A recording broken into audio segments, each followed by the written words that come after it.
大家好啊！歡迎嚟到樂在旅途財經人嘅快閃5分鐘啊！咁今個星期而家係星期三嘅時間啊！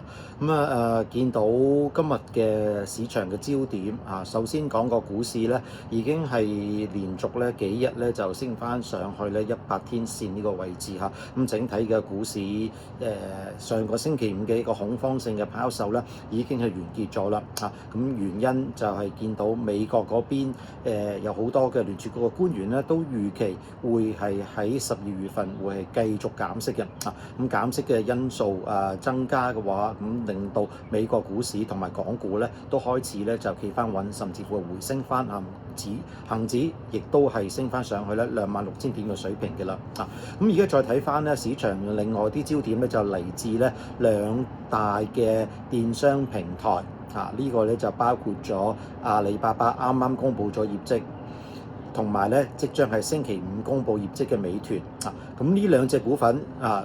出現咗一個好大嘅變化喺度啊。咁首先講翻阿里巴巴啦，阿里巴巴咧就喺星期二嘅收市之後咧，公布咗佢哋嗰個業績啊。咁季度業績嚟睇嘅話咧，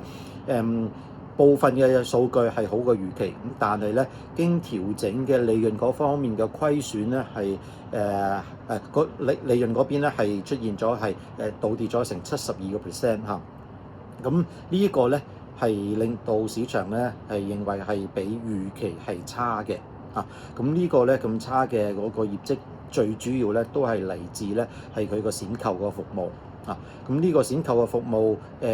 喺第三季嘅時間咧，即係講緊咧，大概係7月至到9月嘅時間咧，係一個好大嘅競爭嘅情況之下，咁所以咧就即係令到咧整體嗰方面咧係出現一個比較差過市場預期嗰個業績嘅嚇，咁亦都睇翻咧，其他嘅數字咧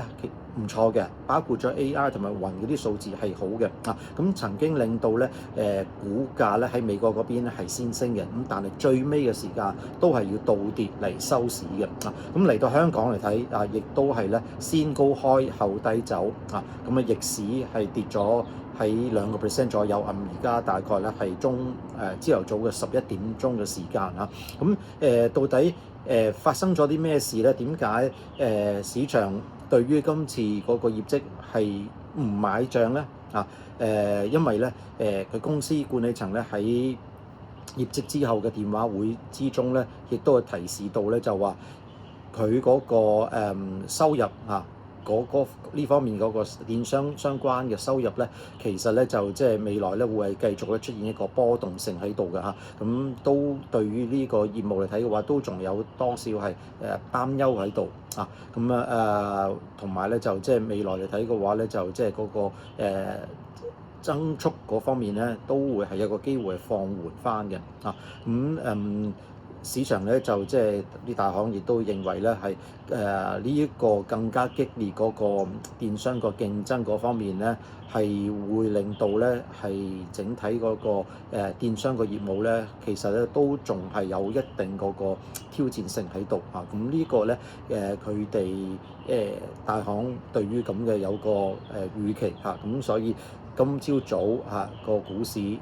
上升，但係咧阿里巴巴反而咧係下跌嘅啊。咁但係同時間咧，點解咧美團咧反而識得上升啦啊？因為咧就即係亦都係睇翻佢尋晚阿里嘅尋晚嘅業績之後嘅電話會議入邊咧，係講到咧就話